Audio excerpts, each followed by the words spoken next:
If you are familiar with any of the Alzheimer's videos I've done, you do know, and you're probably tired of hearing me say it, but it's a topic very near and dear to me. It hits very close to home. It's something I've invested a lot of my time in the last couple of years, just trying to learn as much as I possibly can, understand it better, to be a better source of support by better understanding how it works, and not just from a general level, but I've been consumed with really, reading research and, looking into what can be done, what's the potential, what are the possibilities. So it's a topic that really means a lot to me. And the purpose of these videos is to share bits and pieces of things that I've learned, information that I think that can be helpful. Information that upon hearing it, it might give you more questions, which I think is wonderful, because the only way to get more answers, to get better answers, is to keep asking questions. So if this is something that is affecting your life, whether it's you personally that you have a concern for, or somebody that you're looking after, a loved one, a family member, somebody, I hope these videos help. I hope they answer some questions, or I hope they give you more questions, or start directing you in a direction to seek more help and get the proper support you need. But it all starts with trying to understand as much as we can about it. And I mean, basically, it's Alzheimer's is a progressive disease, and it gradually, over a period of time, affects a person's cognitive function. So their ability to recall people, recall names, places, events, experiences. And as it worsens, it also affects their ability to do simple, like their psychomotor abilities. So, being able to dress themselves, to work buttons and zippers.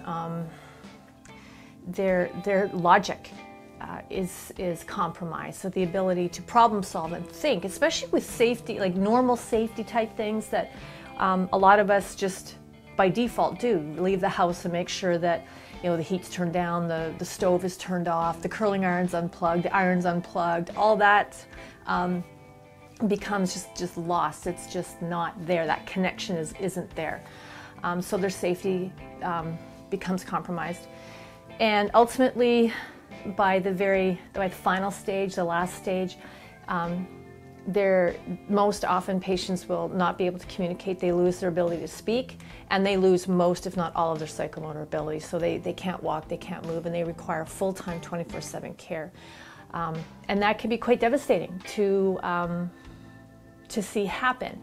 But understanding the disease and knowing what can be done right now and looking ahead can help you prepare better to, again, like I say, just sort of be that source of support and help yourself get prepared for what may be coming.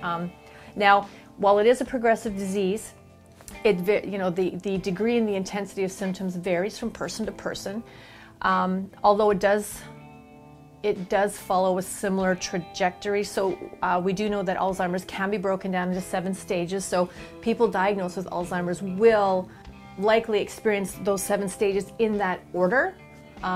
Whether every single person experiences stage 1 right through and up to final, a lot of things can happen to a person in a lifetime. So it's progressive.